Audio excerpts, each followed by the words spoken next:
Hello everyone, greetings of the day. Today I, Ashma Puri, stand before you to explain the topic economic reforms since 1991, that is the LPG policy. Next slide. Before coming to LPG policy, we need to understand that what were the reasons to adopt the new LPG policy. The reason lie in this line, that is the economic crisis of 1991. So the root cause of this economic crisis was problem of BOP, that is balance of payments. Our imports were more than our exports, which created unbalance in the payment of our imports and exports. Next was the Gulf War. India used its foreign reserves in Gulf War and the condition deteriorated when we didn't have the foreign reserves to finance even our 3 weeks of trade. And moreover, due to inward-looking policy, that was the import substitution, we kept our economy closed and we were only saving our foreign reserves. And this situation deteriorated as our savings began to end. Next was government's financial obligations. At that time, Chandrasekhar's government was in power and they were unable to pass the budget in 1991, that is the financial bill. And this only happened because of the financial emergency in the country. Next were international organizations like IMF, that stands for International Monetary Fund, and WB, that is the World Bank. They stopped their assistance to India, and the only option left for India was mortgaging its gold reserves. So therefore, the World Bank suggested India to adopt the new policy of LPG to overcome this financial emergency. Next slide. Now, the new economic policy, NEP, was introduced on 19th of July 1991, and the basic aim of this policy was to create a competitive environment and remove all the barriers on import and exports of the products. Now, the policy of LPG replaced the previous policy of LQP. LQP stands for licensing, quotas and permits, whereas LPG that replaced LQP stands for liberalization, privatization and globalization. Next slide. Now, when we study the NEP, New Economic Policy, we study it in two different heads, that is the stabilization measures and the structural reform measures. Now, stabilization measures are the short-term measures that aim to stabilize our economy, and they include correcting our BOP. BOP stands for balance of payments. That means which were unbalanced before, now we need to see to our imports and exports and balance them. Next is controlling inflation. This means that things were becoming costly day by day, and it was the duty of the government to control inflation, and that was only possible with LPG policy. Next, we are coming to improving fiscal deficit. Fiscal actually relates to taxes. So our tax structure was not at all efficiently working. So this measures aimed to improve our tax reforms too. Next is structural reform measures. These are the long-term measures that aim to change the structure of our economy. So this aim to improve efficiency of our economy. We had resources with us, we had labor with us, skilled, semi-skilled and unskilled.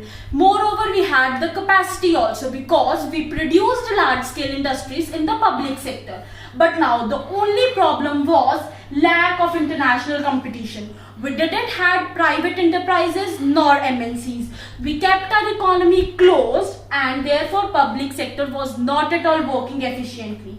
By increasing international competitiveness, that means when private sector, public sector combine and they work in competition to each other, definitely it would give better results and improve the efficiency of our economy. Now, coming to definition of these three terms. The liberalization means restriction-free, that means restriction-free trade. Next is privatization, that means transfer to private sector, like transfer of public sector enterprises to private sector or giving our economy in hands of private sector as well as the public sector. Next is globalization, that aims at making a borderless world, that means trade, that import and export in different parts of the world and in different countries. Next slide. Next we have objectives of liberalization. The very first objective of liberalization is to increase our industrial development. That can only be done by better utilization of our capacity. As we have already talked about it, India had the capacity, we had and to achieve economies of scale. We already had our large scale industries like, for example, Steel Authority of India, Indian petrochemicals industry. We had all of these industries, but through liberalization we would ensure that there was better utilization of capacity and we would achieve economies of the scale. And then our last but not the least goal was to work towards development of backward areas. With these first three objectives, we would concentrate on our fourth objectives. After achieving the economy of the scale, we would work towards development of our backward areas of the country. As we emerged out of the British rule, so many parts of the country were undeveloped. So our aim was the development of those areas as well. Under liberalization, we established 5 different reforms, and very first was industrial reform. So when industrial reform came, they came with policy of new industrial policy, NIP, that was established on 24 July 1991. And here some of the reforms were reduction in industrial licensing. Previous to this policy, everything was done using license. If you want to establish a new industry, if you want to expand your industry, if you want to expand your products. But now industrial license was not at all required, whereas license was only required for few industries, for example atomic energy, nuclear explosives, defense, railways. And today license is required only for 3 industries, that is defense equipments, atomic energy and railways. Coming to next point, reduction in role of public sector. As we already know, public sector was not working efficiently.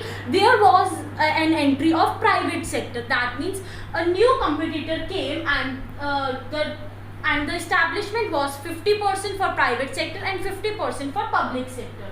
Next we come to MRTP Act, that was the Monopolies and Restrictive Trade Policy Act. This act basically focused on restriction on trade practices, that was import and export. So indirectly with this policy, government took back this act. Next was de-reservation under SSI. Her SSI stands for small scale industries. Now when private sector came into being, small scale industries in the private sector could also be established with investment up to 1 crore. Next are the financial reforms. So financial reforms were earlier controlled by RBI.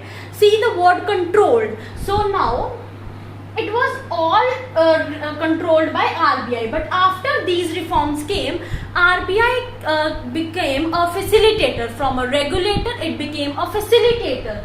And hence it was change in role of the RBI. Next was origin of private banks. As private sector came, so definitely private banks would have came and they gave very tough competition to the government banks. Next was ease in expansion process, that is ease in expansion process of the industries, and increase in limit of foreign investment. Now the foreign investment could be made up to 51% in Indian economy, that was in public sector as well as private sector. Now coming to tax reforms, firstly we have to see that there are 2 types of taxes, direct tax and indirect tax. Direct tax is the tax which we directly give to the government, but whereas indirect tax is the tax in which we have to go through the supply chain, and it is usually through a retailer or a producer that we are giving tax to the government. So this tax is always high as it is on the goods and services that we are expecting. But whereas this direct tax is on your income or profits. Income in the case of service sector and profits in the case of manufacturing sector. So in direct tax, the higher your paying capacity is, then higher is your tax. But whereas indirect tax, it is already high as it is on goods and services. Previous slide. Now, some of the tax reforms include reduction in taxes. If we look at tax, so fiscal policy comes with it. So what fiscal policy actually includes? It includes government taxation, that is both state and central taxes, and public expenditure, the expenditure that public is doing with their income. Now increase in taxes can not only be done by decrease in expenditure, we have to increase the income of the people. So by reduction in taxes, the income of the people was increased, because at that time taxes were near to 40 to 45%, but they were reduced to 20%. Next is reforms in indirect tax. Next slide. Like we have studied here, indirect tax, central excise, custom duties, these were some indirect taxes which are now replaced by GST, that is goods and services tax. Indirect taxes we had to give at different places to different authorities. But GST was a measure in which we have to give one tax, and that tax will distribute it to further authorities. Therefore, it made one tax, one nation and one market. It was introduced on 29th of March 2017. Previous slide. Next is simplification of the process. When word tax comes to our mind, the word complexity itself joins it. So therefore, many reforms were made to simplify the process of taxes, and GST was one of those reforms. But still, this process is going on, as still tax reforms in India are not simplified to that extent. Next is foreign exchange. So here, foreign exchange we will study like what were the policies made by government to increase our foreign exchange. As we already read that India didn't had enough exchange to pay the bills for 3 weeks of trade. Now, India first of all did devaluation of rupee. That means in an international market, they devalued the rupee. That means the value of rupee was devalued compared to other currencies of the world. Let it be dollars, euros, pounds, or whatsoever the currency was. Next, it was market determination of exchange rate. Now, market determination of exchange rate means that market forces, two market forces are demand and supply. They were made to determine the rate of the rupee in the world market, as it was done for other foreign currencies. Next, we come to trade and investment policy. Trade means import and export, and investment means the money that private sector will put on to public sector, will invest in public sector. So, the very first reform was removal of quantitative restrictions. This means that the quantity that can be exported or imported was earlier determined by the government and was in completely hands of the government. But now it was left to private and public sector companies. So they can import and export as much quantity they want to. And in 2001, it was made completely free on agricultural products and for consumer goods. Next is export duties. That means export duties were removed. When export means when we send something from our country to rest of the world. So the duty on that was completely removed. Next is reduction on import duties. When something is imported to our country, the duty that was to be given to the government was reduced. Next is relaxation in import licensing system. At that time, government used to give license for import and export, which was really very hard to take. But nowadays, this process is very easy and it can be obtained within 2 to 3 days. Next slide. Now, after completing liberalization, our next topic is privatization. So now there are two ways to do privatization.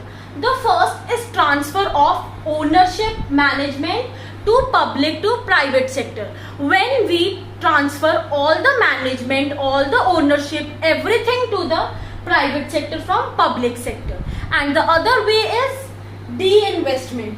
This means that when private sector takes up some of the shares of the public sector. Here PSU stands for public sector undertakings. So when private sector will buy some of the shares of public sector undertaking and will invest, this is known as de-investment. Now we are on measures to privatization. Like what were the measures taken to do privatization in Indian economy? The very first is ownership measure. As the name suggests, the whole public sector industry was given in hands of the private sector. Next is organizational measures. This is a kind of joint venture where public sector as well as private sector collectively work and increase the efficiency of the economy or the industry. Next is operational measures.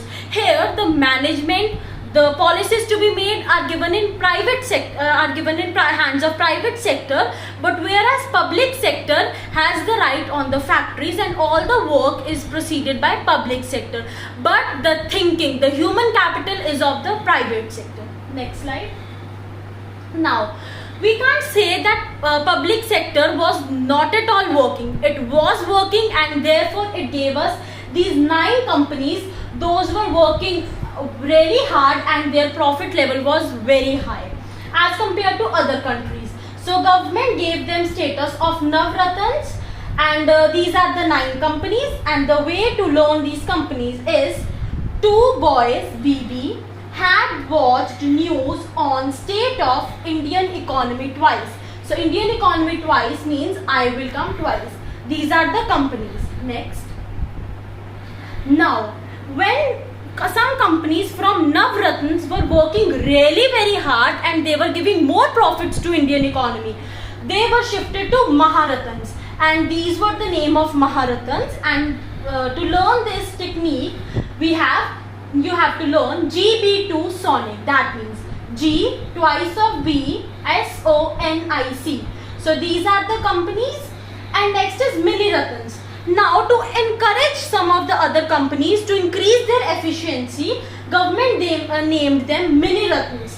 Until now we have 75 public sector undertakings, those who are awarded the Miliratan status. And in Maharatans now we have 14 industries.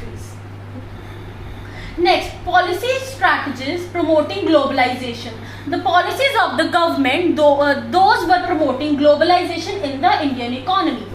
The government increased foreign investment from 40%. The very initial which they started with was 40%, and it is 51% to 100% now. And in small scale industries they could invest up to 51%. Next is partial convertibility of Indian rupee. Sale and purchase of foreign currency at a price determined by market. Prior to this, government used to determine the price of the Indian currency, that is rupee. But now it was left to the market forces in the world market. Next is long-term trade policy. The trade policy, import-export policy, was done to nearly 5 years, and they have increased the tenure. Until now, they are keeping on increasing the tenure. Reduction in tariff, that means the tax which we have to pay on import and export was reduced from 60% to 20 to 15%. Next is withdrawal of quantitative restrictions. When WTO, World Trade Organization, held consent with India, India committed that it will not put any quantitative restrictions on import and export of the goods, and therefore it was withdrawn. Next slide. Now, arguments against and in favor of these policies. So some of the arguments in favor of LPG policies are: we know that as Indian economy liberalized, privatized and globalized, there was a huge increase in the economic growth of the country as it was in a competitive field. Next is inflow of foreign investment. As inflow of foreign investment was increased from 40% to 100%, so foreign investment came more and more to Indian economy. Next is spread of consumerism.